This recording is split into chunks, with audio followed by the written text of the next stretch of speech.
Hey guys, welcome back to our urban homestead, back with another canning video. I do want to say that this is not an approved method for canning, so if it's not something you're comfortable with doing, go on over to my canning playlist and I have lots of other approved recipes. So I have a lot of garlic and I want to can some of it. Canning it makes it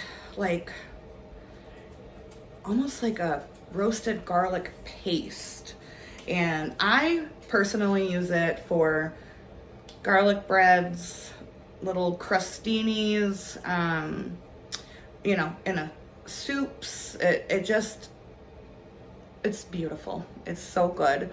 And it's very, very easy to do. So I thought I would bring you along with me and show you what I'm doing in case any of you would also like to try it.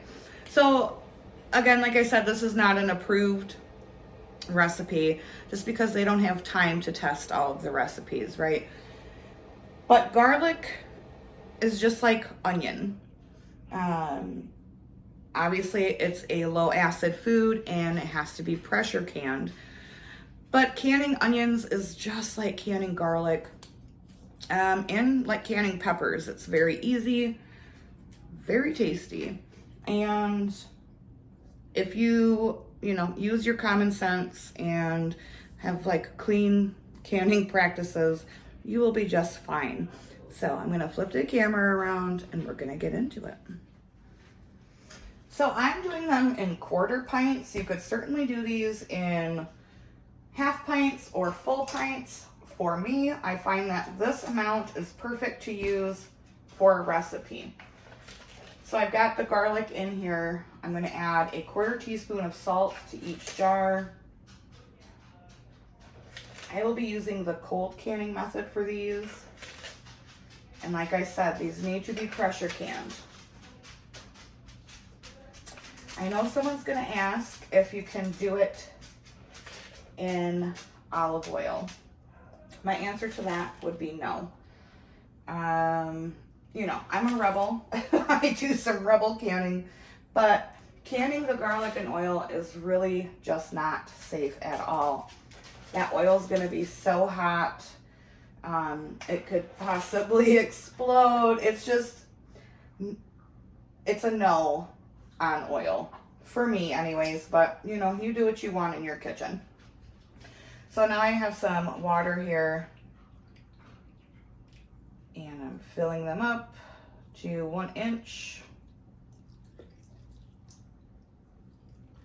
That might be a little more than 1 inch on that one.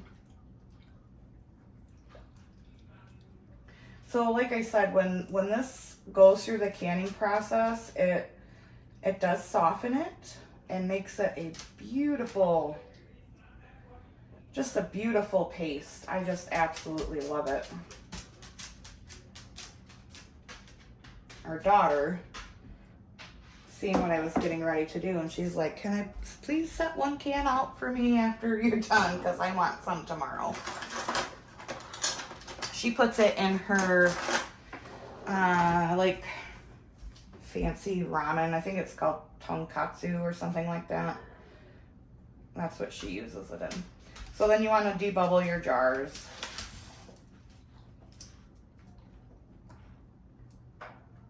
And I'm using the cold canning method on these. So my canner has cold water in it.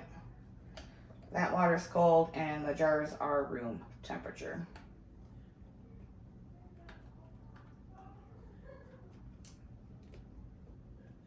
The salt is purely optional. I do find that it gives it a nice flavor though.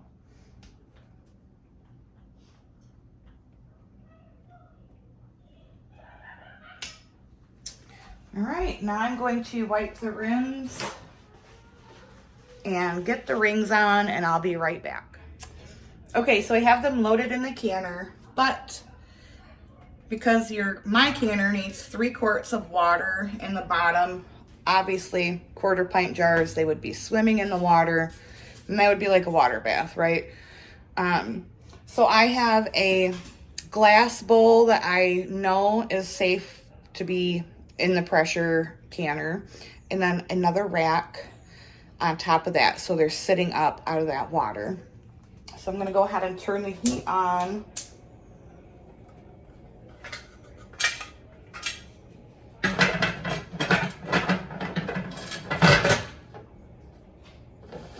Locked and loaded. Your canner needs to vent for 10 minutes. Then you're gonna put your weight on. Check your elevation. My elevation is 10 pounds. So check whatever poundage of pressure you need for your elevation. And then after it vents, I put the weight on. It gives a big jiggle. I set my timer for 40 minutes and I'll see you when they're done.